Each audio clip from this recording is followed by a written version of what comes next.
오늘 본문 가지고 성령의 검을 가지라 하는 제목으로 하나님의 말씀을 함께 나누겠습니다. 지금까지 전신갑주를 우리가 지금 살펴보고 있어요. 오늘은 그 마지막 시간입니다. 자, 전신갑주 처음 살펴봤던 게 진리의 허리띠죠. 그리고 의의 호심경. 세 번째가 복음의 신. 그 다음 믿음의 방패로 모든 불화살을 소멸하고, 그 다음이 구원의 투구에까지 살펴봤어요. 그래서 지지난주죠. 마귀가 계속해서 불화살을 우리에게 쏘아대는 거예요. 의심의 불화살, 부정적인 생각들, 어떤 그 불신앙의 생각들, 미워하는 마음들, 절망의 생각들, 우울한 생각들, 모든 부정적인 불화살들을 마귀가 자꾸 우리한테 쏘아대는데, 결국 우리는 이긴다, 못 이긴다? 이긴다. 구원의 소망의 투구를 쓰라 그랬잖아요. 우리의 승리는요, 이미 결정된 거예요. 우리의 승리는 이미 예정되어져 있습니다. 내가 세상을 이기었노라. 예수님이 이기셨기 때문에 예수와 함께하는 우리의 승리도 이미 결정되어진 줄 믿으시기 바랍니다. 이제 그 승리를 언제 맛보느냐, 얼만큼 큰 승리를 이루느냐, 그걸 기대하면서 최후 승리를 소망하며 살아가는 믿음, 그게 오늘 우리가 살아가야 할 믿음의 자세라고 말씀을 드렸어요. 이제 오늘은 마지막, 이 전신갑주의 마지막 무장, 성령의 검, 곧 하나님의 말씀에 대한 말씀을 드리려고 합니다. 오늘 성령의 검, 곧 하나님의 말씀을 가지라 하셨는데요. 머리부터 발끝까지 무장하고 있는 그 전신갑주 다시 한번 좀 보여주시면, 자, 여기에서 오늘 배울 그 검하고요, 다른 전신갑주하고 좀 차이가 있어요. 차별성이 좀 드러나는 게 있어요. 어떤 차이가 있을까요? 다른 지금까지 살펴봤던 전신갑주와 오늘 살펴볼 말씀의 이 검, 어떤 차이가 있는 거예요? 그렇죠. 이 검은요, 유일한 공격 무기입니다. 공격 무기. 지금까지 우리가 살펴봤던 이 5가지의 모든 전신갑주는요, 방어용이에요. 적들이 공격할 때 나를 보호하는 방어용. 다 보호장비죠. 보호장비. 그런데 이 검만은, 말씀만은 유일한 공격 무기로 주셨다는 거예요. 그럼 여러분 이제 잘 생각해 보세요. 방어하는 게 중요합니까? 공격하는 게 중요합니까? 그렇죠. 지혜로우십니다. 둘 다 중요하죠. 어느 것 하나 소홀히 할 수 없어요. 그런데 이 전신갑주에서 방어용 보호장비가 절대 다수로 많다는 이야기는 뭐가 중요하다는 거예요? 방어가 그만큼 중요하다는 이야기를 하는 거예요. 생각해 보세요. 아무리 내가 공격하고 싶어도 방어를 못해서 내가 상처를 받고 부상을 입으면 제대로 공격을 할 수 있겠어요? 안 되잖아요. 부부싸움을 할 때도 막 소리 지르고 막 내가 이렇게 막 다 내가 해대고 싶어도 목이 아파갖고 목소리를 못 내나. 내 마음껏 승질을 못 내잖아요. 비슷한 거예요. 내가 아무리 공격하고 싶어도 내가 부상을 입으면 내가 마음껏 공격을 못 하는 거죠. 그래서 방어가 참 중요하다는 거예요. 근데 여러분 생각해 보세요. 방어 중심으로 하는 전쟁과 공격 중심으로 하는 전쟁, 누가 이길 가능성이 많겠습니까?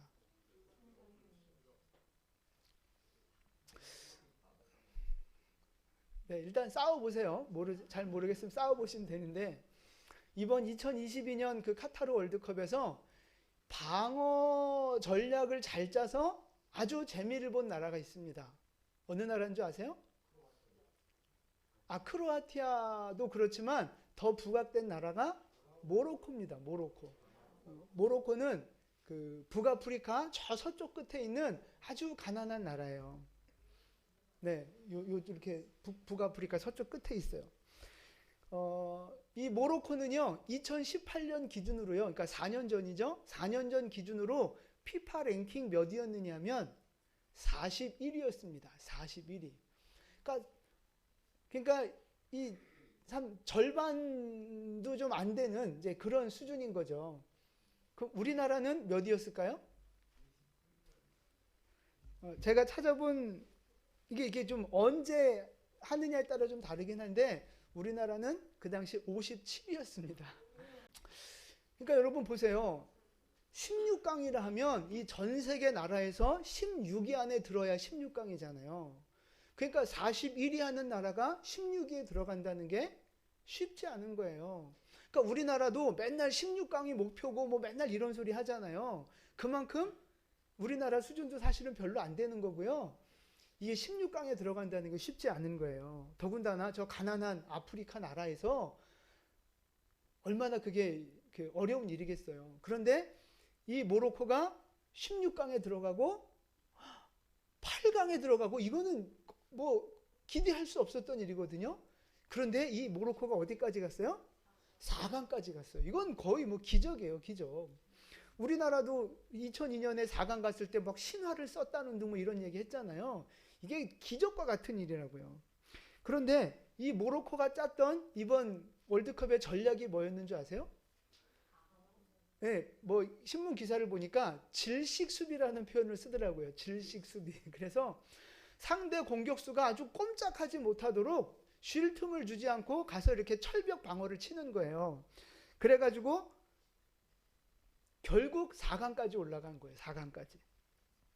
그런 걸 보면 수비가 얼마나 중요한가를 알 수 있는 거죠. 그러니까 수비만 잘해도 뭐를 막을 수 있어요?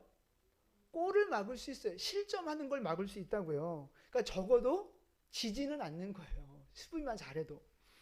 근데 이제 중요한 건 그거죠. 아무리 내가 방어를 잘하고 수비를 잘해도 뭘 해야 이겨요? 그렇죠. 골을 넣어야 공격을 해야 이긴다 이 말이죠. 이제 거기에 문제가 있는 거예요. 그래서 아무리 수비를 잘하고 철벽 방어를 해도 결국에는 공격선이 살아 있어야만 승리할 수 있게 된다 하는 말씀이에요. 방어를 잘 하면서도 정확하게 공격하고 찌를 수 있어야 승리할 수 있다 하는 말씀입니다. 그래서 최선의 방어는 뭐라 그래요? 그 공격이 최선의 방어라는 말을 그래서 하는 거예요. 그만큼 방어도 중요하지만 공격 없이는 이길 수 없는 거죠. 이 전신갑주에서 공격하는 칼을 성령의 검, 하나님의 말씀이라고 하고 있거든요. 이 공격 무기를 주신 거예요. 그래서 예수님도요, 마귀하고 대적할 때, 마귀가 시험 걸어올 때 마귀를 어떻게 물리치셨어요? 말씀으로 물리치셨다고요. 40일을 금식하고 나서 광야에서 금식하고 나니까 마귀가 찾아왔어요. 그래서 돌을 이 떡으로 만들어 먹어라 그랬어요. 그때 예수님이 뭐라고 말씀하셨어요? 그렇죠? 네. 우리 말씀 같이 보여드릴게요. 마태복음 4장 4절 말씀이에요. 예수께서 대답하여 이르시되 기록되었으되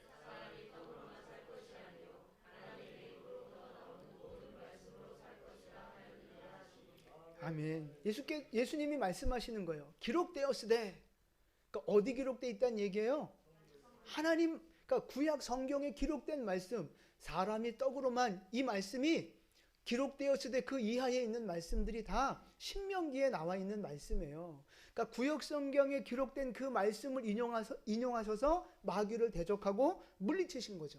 이 세 번의 시험을 다 말씀을 인용해서 마귀를 찌르시면서 공격하셨다 하는 말씀이에요. 그래서 이 말씀이 공격 무기라는 거죠. 계시록에 가보면 예수님 입에서 검이 나온다는 표현이 나오거든요. 자, 계시록 2장하고 19장 말씀 우리 두 구절을 같이 봉독할게요. 그러므로 회개하라. 그리하지 아니하면 내가 내게 속히 가서 내 입의 검으로 그들과 싸우리라. 그의 입에서 예리한 검이 나오니 그것으로 만국을 치겠고 친히 그들을 철장으로 다스리며 전능하신 이의 맹렬한 진노의 포도주 틀을 밟겠고. 아멘. 예수님이 마지막 세상을 심판하시는 장면들이 나오는데 계속해서 나오는 말씀이 뭐냐면 예수님 입에서 검이 나온다는 거예요. 그러니까 예수님이 말씀하시는 것이 칼이 돼서 마귀를 무찌르고 세상을 심판하는 그런 그 공격 무기가 된다는 말씀을 하시는 거죠. 여러분, 하나님이 이 말씀의 검을 우리에게 주신 줄로 믿습니다. 예수님이 말씀하시면서 마귀를 대적하고 죄를 깨트리고 대적하는 자들을 깨트리면서 승리하시잖아요. 오늘 이 말씀을 우리에게도 주셨다고요. 이 말씀의 검을 우리에게 주셨다고요. 아멘 좀 하세요. 하나님 말씀, 예수님 말씀 따로 나 따로가 아니잖아요. 이 기록된 말씀을 우리에게 주셨기 때문에 우리가 이 기록된 말씀을 붙잡고 내 입으로 선포하며 나아갈 때 예수님의 승리하신 것처럼 우리도 승리할 수 있음을 믿으시기 바랍니다. 이 말씀 붙잡고 전진하는 사람이 결국 승리하는 사람이 될 수 있는 거예요. 이 말씀을 검으로 비유한 말씀이 또 하나 있거든요. 히브리서 4장 12절 말씀이에요. 같이 봉독합니다. 하나님의 말씀은 살아있고 활력이 있어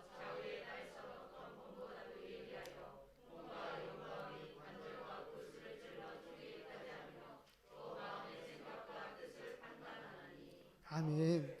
이 말씀을 검으로 표현하는데 좌우에 날이 선 어떤 검보다도 예리한 검 중에 검이라고 말씀하고 계시는 거예요. 그래서 이 검이 이 말씀의 검이 무슨 역할을 하느냐? 영과 혼을 구분하고 뼈와 골수를 나누는 마음의 생각과 뜻을 판단하는 일을 한다고요.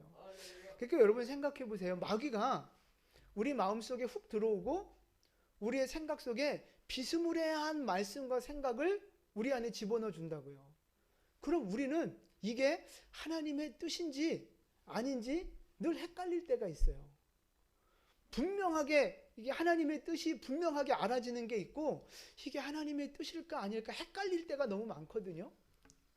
근데 그 마귀가 이렇게 뼈와 골수가 딱 붙어 있듯이 영과 혼이 이렇게 구분하기가 애매하듯이 그렇게 마귀가 우리한테 이상한 생각, 세상적인 인간적인 생각을 집어넣어 주면서 우리의 걸음을 자꾸만 이렇게 그 에덴 동산에서 뱀이 아담과 하와를 이렇게 유혹했듯이 그렇게 비슷한 것 같은데 결국 다른 길로 만들어가는 일들을 이 마귀가 하는 거란 마귀가. 근데 우리는 그거를 잘 구분하기가 어려워요. 그러니까 뭐 이렇게 해도 괜찮겠지, 하나님 뜻이겠지 하면서 엉뚱한 결정을 할 때가 너무나도 많다는 거예요. 근데 말씀으로 무장한 사람, 말씀을 깊이 묵상하는 사람은요, 이 예리한 말씀의 검을 가지고 찌르는 거예요. 이렇게 뼈에서 살을 발라내듯이 요거를 구분해내는 거죠. 구분해내는 거. 이게 사람의 생각인지 아니면 하나님의 뜻인지 내 안에 욕심 때문에 그런 건지 그거를 구분해낸다니까요. 그게 말씀 묵상에 깊이가 있는 사람일수록 그걸 구분해내는 거예요. 그래서 여러분 말씀 묵상을 잘 안 하는 사람은요 이게 구분이 안 돼. 그러니까 사실은 자기 욕심을 따라 살아가면서도 괜찮을 거야, 하나님 뜻일 거야, 이런 자기 합리화를 하면서 엉뚱한 길로 가고 엉뚱한 판단을 할 때가 너무 많은 거예요. 근데 말씀을 깊이 묵상할수록 정확하게 구분해내는 거죠. 헌금 문제가 딱 마음에 걸리면 이게 과연 내 욕심 때문에 그러는 건지 아니면 이게 진짜 하나님 주시는 감동인지 대부분 잘 이렇게 구분이 안 돼요. 근데 정확하게 말씀에 깨어있는 사람은요, 이게 내 욕심이구나, 이게 내 만몬이구나, 그걸 깨닫는다고요.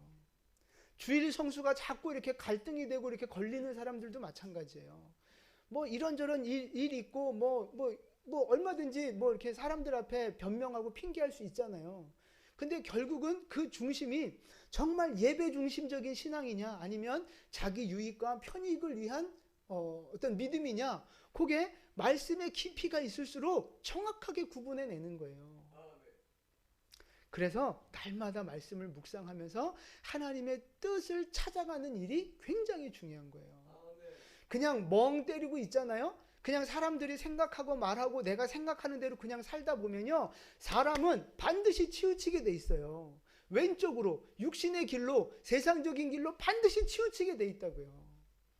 그런데 다시 날마다 말씀을 묵상하고 날마다 기도의 자리에 나오는 사람은요, 다시 원위치로 돌아가는 거예요. 다시 하나님 앞에 서게 되는 거죠. 다시 중심을 찾게 되는 거예요. 그러면서 올바른 믿음의 길을 걸어가게 되는 줄 믿으시기 바랍니다. 그래서 여러분, 뭔가 이렇게 좀 고민스럽고 혼란스럽고 잘 모를 때는요, 정말 기도하는 사람한테 상담을 하세요. 믿음의 사람한테. 정말 그 믿음의 어떤 모델이 될 만한 사람한테 가서 상담을 하시고 고민을 이야기하시면 그래도 그런 분들이 올바른 길로 인도해 주시는 줄 믿습니다. 그 유아실 좀 시편 우리 119편 105절 말씀이에요. 시편 119편 105절 같이 봉독합니다. 주의 말씀은 내 발의 등이요 내 길의 빛이니이다. 아멘. 그러니까 캄캄한 밤에 빛이 원래는 캄캄하니까 길을 잃고 넘어지고 이러기 쉬운데요. 빛이 있으면 보호받을 수 있고 안전하게 길을 찾아갈 수 있는 거잖아요. 우리 인생이 사실은 한치 앞을 알 수 없는 이 캄캄한 길을 걸어가는 것과 같잖아요. 우리가 내일 일을 어떻게 알아요? 내일 일은 난 몰라요. 하나님은 아세요. 아무도 모르잖아요, 내일 일을. 근데 나는 모르지만 하나님이 아셔요. 그래서 하나님의 말씀을 붙잡고 순종하며 이렇게 나아가다 보면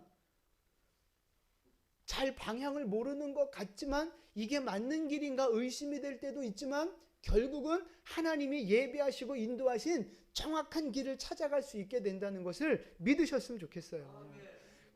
그래서 이 시편 기자는 하나님의 말씀이 내 발의 등이고 내 길의 빛이다 이렇게 고백하는 거예요. 그래서 말씀을 따라 살아가는 사람은요, 빛을 보고 따라가는 사람하고 똑같아요.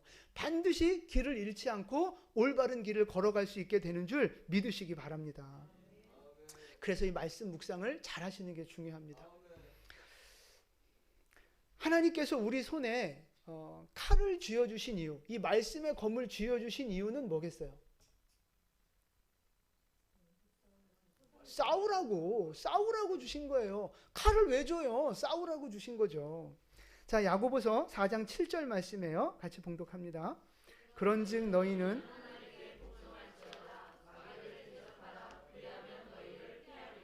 아멘. 말씀의 검을 주신 이유가 바로 이거예요. 마귀를 대적하라는 거죠. 마귀하고 싸우라는 거예요. 근데 여러분, 마귀하고 안 싸우면 어떻게 될까요? 검은 들고 있지만 마귀하고 내가 싸우지 않으면, 무찌르지 않으면 어떻게 돼요? 그렇죠? 마귀는 불화살을 쏜다니까요. 언제요? 쉬지 않고 쏜다니까요. 내가 형통할 때나 고난이 있을 때나 별일이 있을 때나 없을 때나 끊임없이 우리의 마음과 생각을 막 이렇게 뒤흔들면서 계속해서 불화살을 쏘는 거예요. 그러니까 내가 공격하지 않고 가만히 있으면 결국 나만 당하는 거죠. 그래서 빨리 공격해서 마귀를 무찔러야 되는 거예요. 믿음의 방패로 탁 막아내고 말씀의 검으로 팍 찔러서 마귀를 물리쳐야 된다고요. 마귀를 향해서 떠나가라고 선포하고 내게 주신 하나님의 약속의 말씀을 선포하면서 마귀를 공격해야 되는 거예요. 말씀의 검으로. 여러분, 마귀가 우리가 좀 가줄래? 좀 가라 그런다고 가지 않아요. 그러나 예수의 이름 앞에 하나님이 우리에게 주신 말씀의 능력을 붙잡고 예수 이름으로 선포할 때 마귀가 떠나가고 모든 부정적인 생각들이 떠나가고 어둠의 권세가 깨어지는 줄 믿으시기 바랍니다. 그래서 말씀을 자꾸 선포하는 게 중요하다고요. 기록된 말씀, 내게 주신 말씀을 붙잡고 선포하세요. 자꾸 막 머리 복잡하게 고민만 하지 마시고 말씀을 선포하시라고요. 하나님의 말씀이 내 입에서 떠나가지 않도록 끊임없이 말씀을 말하고 선포하고 읊조리는 묵상을 해야 된다고요. 그럼 여러분, 어떻게 하면 말씀이 내 입에서 떠나지 않게 할까요? 가장 좋은 방법이 뭐예요? 그죠? 날마다 그 말씀을, 큐티하는 말씀을 한 번 더 복습하고 또 말씀을 내가 늘 암송하며 살아가는 거, 그게 바로 내 입에서 말씀이 떠나지 않게 하는 승리의 비결이라는 거예요. 매일 성경 읽고 읽은 말씀 한 번 더 복습하고 암송하고, 그게 가장 좋은 방법이에요. 그러면 우리의 걸음은요, 지금은 큰 변화가 없어 보여도 하루 믿음의 길, 승리의 길 걸어갈 수 있음을 믿으시기 바랍니다. 근데 이제 조심해야 될 건 하나 있어요. 뭐냐면요, 이 성경 말씀을 액세서리처럼 취급하는 사람들이 있어요. 액세서리처럼.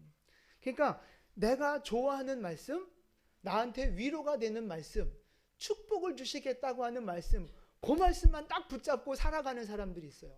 하나님 나한테 복 주실 거야. 나 형통하게 하실 거야. 나 잘되게 하실 거야. 물론 잘되게 하시죠, 하나님이. 물론 하나님이 복 주길 원하시는 게 하나님 마음이죠. 그런데 그것만 붙잡고 있으면 안 된다니까요. 얼마 전에 우리 교회 박모 집사님이, 은혜가 가득한 집사님 계시잖아요. 박모 집사님. 올해 말씀 카드를 너무 좋은 걸 뽑으셨다고 너무 기뻐하시는 거예요. 그래서 뭐냐고 물어봤더니 시편 1편 3절 말씀이에요. 우리 같이 함께 복을 좀 나눕시다. 그는 시냇가에 심은 나무가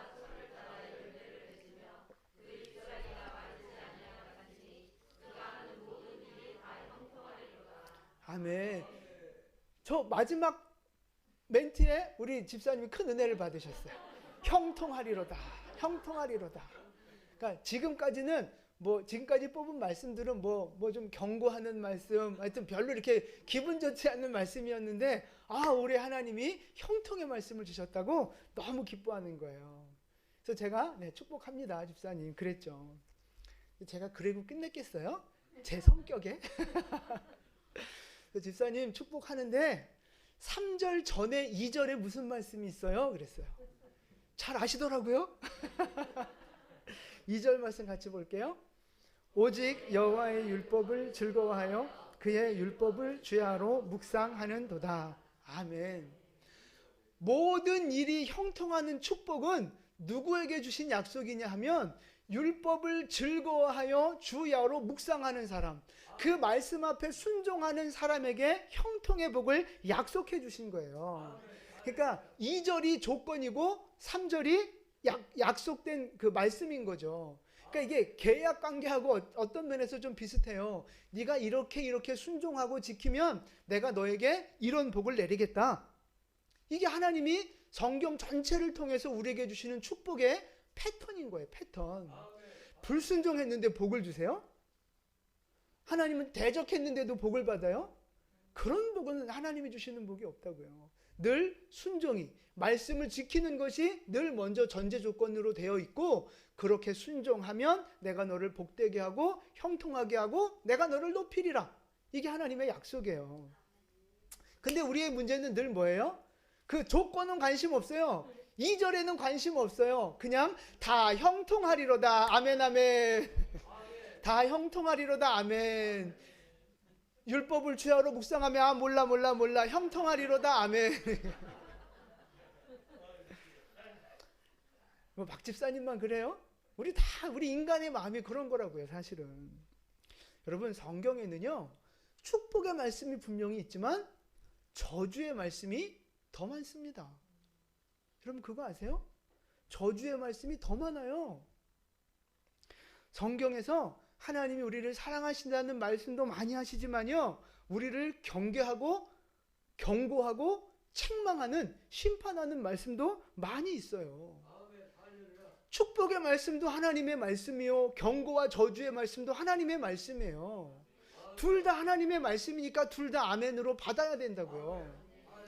근데 우리는 자꾸만 요거는 좋은 말씀, 요거는 안 좋은 말씀, 요거는 달콤한 말씀, 요거는 쓴 말씀, 단맛 쓴맛을 내가 선택하고 내가 구분해 버린다니까요. 그러면서 나한테 좋은 말씀만 자꾸만 이렇게 붙들려고 하는 거예요. 기쁨을 주는 말씀이든 부담과 두려움을 주는 말씀이든 모두가 다 하나님의 말씀이기 때문에 우리는 다 아멘으로 받으셔야 하는 줄로 믿습니다. 여러분 요거를 잘 하셔야 돼요. 그렇지 않으면 망한다니까요. 이스라엘 백성들이 망할 때 그랬어요. 바벨론의 포로로 끌려가고 할 그때쯤에 전쟁이 계속 일어나고 있었잖아요. 그러니까 선지자들이 둘로 나뉘었어요. 이번 전쟁은 승리할 겁니다. 하나님이 우리를 승리하게 하셨습니다. 예루살렘의 영광이 회복될 것입니다. 평강이 있을 것입니다. 아멘이시죠? 그렇게 평강을 전하고 승리를 전하는 선지자들이 있었어요. 또 반대로 이번 전쟁에서 우리는 질 겁니다. 바벨론의 포로가 될 겁니다. 항복해야 됩니다. 우리가 지는 것이 하나님의 뜻이요 섭리입니다. 나라 망하라고 예언하고 있는 선지자가 있어요. 여러분 사람들이 어떤 선지자를 좋아했겠어요? 당연히 승리를 선포하고 평강을 선포하고 잘 될 거라고 선포하는 그런 선지자들을 당연히 좋아했죠. 그러니까 전쟁에서 패배할 것을 예언하고 바벨론으로 끌려갈 것을, 예루살렘이 무너질 것을 예언한 선지자들은요, 인기가 없었어요. 근데 중요한 건 뭐냐면 평강과 승리를 예언한 선지자들은 가짜 선지자들이었다는 거예요. 가짜 선지자들. 그런데 예레미야 같은, 아모스 같은, 또 아하방 시대의 어떤 미가야 선지자와 같은 사람들은요, 실패와 저주와 멸망을 예언했지만 그들이 진짜 참 선지자였다고 하는 사실이에요. 근데 이 백성들이 누구 말을 들어요? 거짓 선지자들 말을 듣는 거예요. 넌 잘 될 거야, 복 받을 거야, 형통할 거야, 승리할 거야, 우린 괜찮을 거야. 그 말만 듣고 그 말을 예언을 한 선지자들 따라가다가 다 죽었다고요. 그래서 멸망하게 된 거예요. 입에 쓴 약이 몸에 좋다 하는 말씀도 있잖아요. 그러니까 우리에게 하나님은 위로의 말씀, 달콤한 말씀, 축복의 말씀도 분명히 주시지만 우리에게 어떤 희생을 원하시고 회개를 요구하시고 어떤 우리의 어떤 내가 싫어하는 부담스러운 말씀을 주신다 할지라도 쓴 약이 입에 쓴 약이 몸에 좋듯이 그것이 우리의 영적인 건강에 더 유익하다는 사실을 믿으시기를 바랍니다. 회개하라면 싫어해요. 뭐 맨날 회개하니? 그럼 맨날 죄지니까 맨날 회개하죠. 맨날 엉뚱한 짓 하고 맨날 하나님 앞에 불순종하고 맨날 입 대빨 나와 있고 그러니까 회개해야죠. 근데 회개는 안 하고 기도는 안 하고 순종은 안 하고 자꾸만 축복만 달래요. 자꾸만 축복만. 여러분 어떠십니까? 우리의 믿음은 어떠냐 하는 거예요. 고난과 사명과 헌신의 말씀을 하는 것이 좋습니까? 아니면 축복과 성공과 형통의 말씀이 들려지는 것이 좋습니까? 여러분이 좋아하는 말씀이 뭐냐 하는 거예요. 여러분이 자꾸만 따라가려고 하는 말씀이 뭐냐 하는 거예요. 둘 다 하나님이 우리에게 주신 말씀입니다. 하나님이 나에게 어떤 말씀을 주시든지 그 말씀을 아멘으로 받아들이고 순종하는 여러분 되실 수 있기를 축복합니다. 이런 쓴맛, 단맛 다 내가 받아들일 수 있어야만 마귀를 이기는 그런 믿음의 사람으로 일어설 수 있는 거예요. 그 모든 말씀을 다 믿음으로 받아들여야 그 말씀의 검에 능력이 나타나고 마귀를 무찌를 수 있는 믿음의 사람이 될 수 있음을 믿으시기 바랍니다. 그래서 여러분 오늘 우리가 이 방어하는 전신갑주에 방어하는 장비하고 지금 공격용 무기를 비교를 하고 있는데요. 저는 이 말씀을 이렇게 좀 적용해 보고 싶어요. 그 방어하는 장비는요, 수동적인 신앙, 방어하는 신앙, 그리고 공격하는 이 검은요, 공격적인 신앙, 적극적인 신앙으로 우리에게 좀 적용해 보고 싶어요. 그래서 방어하는 신앙, 수동적인 신앙은요, 그냥 쉽고 편하게 신앙생활 하려고 하는 마음이라고 보면 좋을 것 같아요. 그냥 변화를 싫어하고 안정적인 걸 추구하는 거죠. 그냥 이대로가 좋다는 거예요. 쓴 말씀, 헌신과 희생과 섬김을 요구하는 사명을 주는 말씀, 그런 건 싫고 그냥 은혜로운 말씀, 축복의 말씀, 위로의 말씀만 주십시오. 이런 걸 요구하는 그런 마음들이 있어요. 그러면 내가 덜 부담스럽게 신앙생활할 수 있고요. 덜 상처받을 수 있고요. 덜 위험할 수는 있죠. 그런데 이런 신앙의 사람은요. 잘하면 현상 유지는 할 수 있을지 몰라도요. 승리의 기쁨을 누릴 수는 없어요. 승리의 영광을 누릴 수는 없다고요. 맨날 제자리 걸음하는 그런 신앙일 수밖에 없는. 잘해야 제자리 걸음하는 거예요. 잘해야. 근데 반대로 공격하는 신앙, 이 적극적인 신앙은요. 도전하고 전진하려고 하는 마음이 강한 믿음인 거죠. 자꾸만 도전하면서 지금보다 더 성장하고 싶고 더 은혜 받고 싶고 더 복 받고 싶고 내가 더 변화받고 싶고 내가 더 크게 쓰임 받고 싶고 그런 분들은 별로 없으신가 봐요. 이런 적극적이고 공격적인 신앙, 더 주님 앞에 쓰임 받고 싶고, 내가 더 성장하고 싶고, 내가 더 변화되고 싶은 그런 믿음에 도전하는 사람들. 그러니까 이런 분들은요, 리스크가 있어요. 더 위험할 수 있고요, 더 실패할 확률도 있고요, 더 상처받을 가능성도 많아져요. 때로는 실패하기도 하죠. 낙심하기도 해요. 그런데 이런 적극적이고 공격적인 신앙을 가지면요, 실패도 하지만 승리의 기쁨, 승리의 영광을 누릴 수 있게 된다는 거예요. 이런 분들은 믿음이 성장하는 거예요. 믿음이 빠르게 성장하는 거예요. 여러분은 지금 어떤 신앙생활을 하고 계십니까? 방어적이고 수동적인 신앙생활을 하고 계십니까? 아니면 공격적이고 적극적인 신앙생활을 하고 계십니까? 제자리 걸음하고 계세요? 아니면 성장하고 계세요?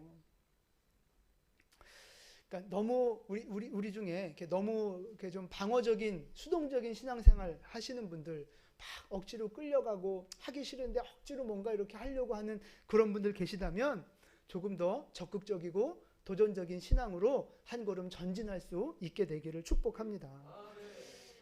반면 너무 이렇게 공격적이고 너무 적극적인 분 계시다면 좀 한 템포 쉬어갔으면 좋겠어요. 한 템포 좀 쉬시면서 상처받은 것도 좀 치료하고, 나 혼자 무조건 달려가는 게 아니라 옆 사람하고 함께 전진할 수 있는 그런 믿음의 어떤 성숙함으로 우리 모두 변화되는 그런 새해가 될 수 있게 되기를 축복합니다. 자, 이제 마지막 말씀이에요. 이 말씀의 검이라고 하신 표현은 이제 알겠는데요, 여러분 생각해 보세요. 왜 이 말씀의 검을요, 성령의 검이라고도 표현했을까 하는 거예요.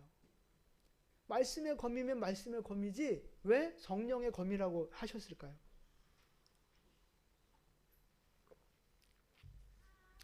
이 성경 말씀은요, 맞아요. 문자 그대로 이 문자 자체가 능력이 있는 게 아니라는 말씀이에요.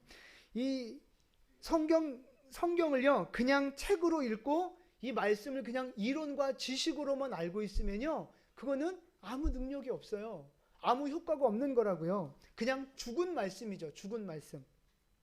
그런데 이 말씀에 성령님이 임재하시고 성령님이 감동을 주시고 성령님이 이 말씀을 통해 역사하시면, 그러면 아까 읽었던 히브리서 말씀처럼 살아있고 운동력 있는 말씀이 된단 말이에요. 그때에 그냥 이 기록된 이 성경 자체는요, 그냥 글자이고 책이고 이론일 뿐이에요.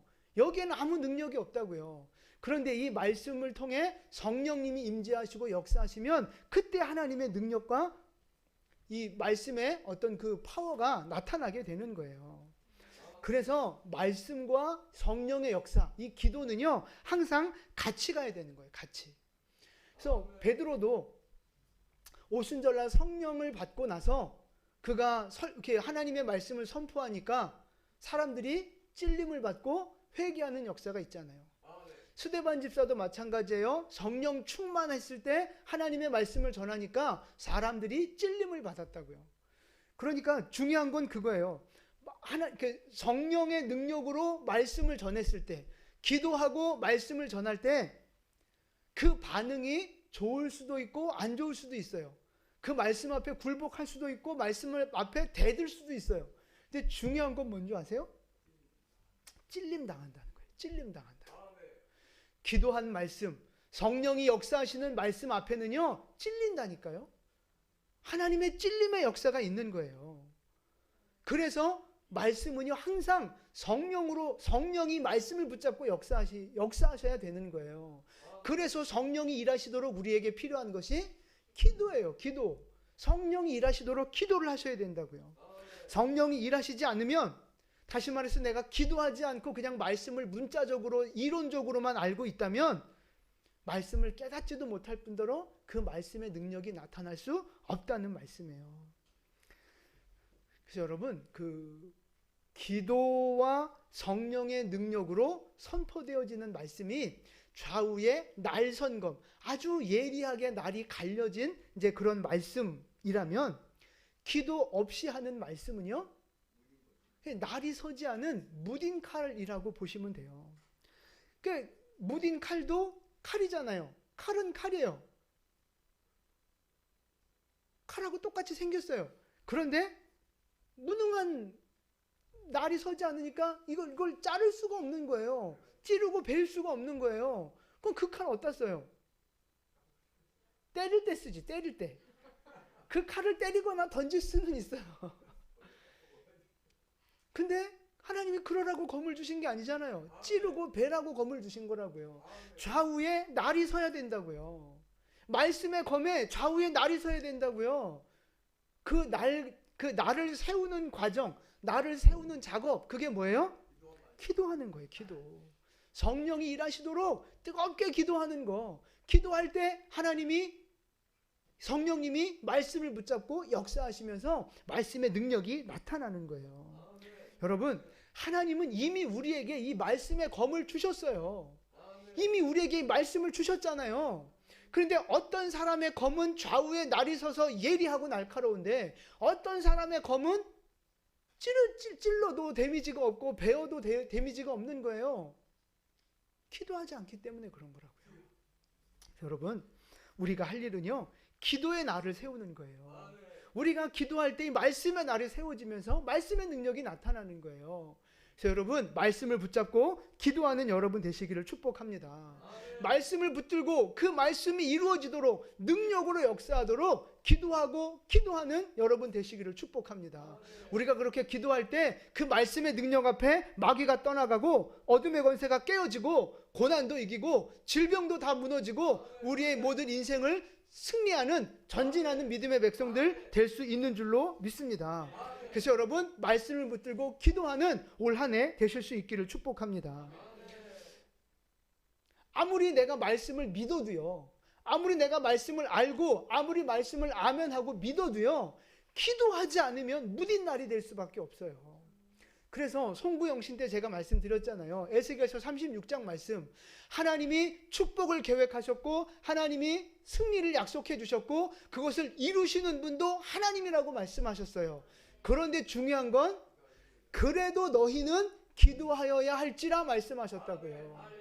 하나님이 일하실 겁니다. 하나님이 약속하셨기 때문에 하나님이 이루실 겁니다. 그럼에도 불구하고 우리가 해야 할 일은요, 기도하는 일이라고요. 넉놓고 있으면 하나님이 말씀하셨으니까 알아서 해주시겠지? 아닙니다. 내가 기도로 나를 세우는 그래도 기도하여야 할지라 이 하나님의 말씀을 붙잡고 기도하는 여러분 될 수 있기를 축복합니다. 그래서 항상 영적 전쟁에서 승리하는 우리 모두가 될 수 있기를 예수님의 이름으로 축원을 드립니다. 아멘. 우리 모두 이제 이 진리의 벨트부터 해가지고 이 말씀으로 무장해서 모든 영적 전쟁에서 승리하는 여러분 되시기를 축복합니다. 아멘이시죠? 정초부터 어려운 일들이 많아요. 보니까 가정마다 문제가 있는 분들도 있고 우리 교회적으로도 뭐 이 교회가 부흥하자는 건지 다 보내고 없어지자는 건지 모르겠어요. 뭐 다 선교 나가고 딴 교회 파송하고 사역사로 나가고 뭐 이렇게 새해가 됐는데 뭔가 더 기대감이 되기보다 이게 뭐야. 네, 지금 작년 하반기부터 지금까지 한 10명 가까이가 지금 이제 파송되고 선교 나가고 이렇게 다 나가셨단 말이에요. 네, 한편으로 생각하면 이게 뭐야 이런 생각도 들지만 또 한편으로 생각하면 하나님께서 뭔가 또 뜻이 계신 것이고 보내는 교회로 또 나누고 섬기는 교회로 또 하나님이 우리 교회를 쓰시는 거라고 믿습니다. 부정적인 생각들, 어려운 마음들 들 수 있지만 여러분, 하나님은 일하고 계십니다. 이걸 말씀드리고 싶어요. 하나님은 살아계시고 우리를 향해 좋은 것을 계획하시고 또 그것을 이루어 가실 줄로 믿습니다. 이루시는 분이 하나님이십니다. 그러니까 우리가 해야 할 일은 뭐예요? 그래도 기도하여야 할지라. 그래도 기도하여야 할지라. 여러분, 기도하는 여러분 되시기를 축복합니다. 그런데 금요기도회 그렇게 많이 나오셨어요? 그렇게 얘기하고 강조해도 아니 기도도 안 하고 뭘 승리하시겠다고 무딘 칼 갖고 뭐 던지고 도망갈 거예요? 기도 안 하고 어떻게 승리하실 거예요? 기도 안 하고 무슨 복을 받겠다고 그러시는 거예요? 기도 안 하고 어떻게 말씀의 능력으로 마귀를 이기겠다는 거예요. 이번 주 금요일 날 볼 거야 내가.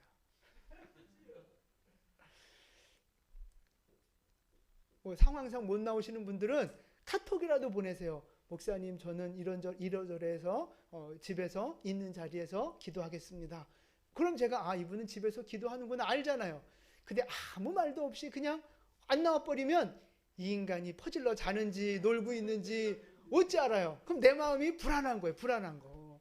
이분 기도해야 되는데. 이분 기도해야 될 때인데. 기도하면 하나님이 열어주실 텐데. 내 마음이 심히 걱정이 되는 거예요.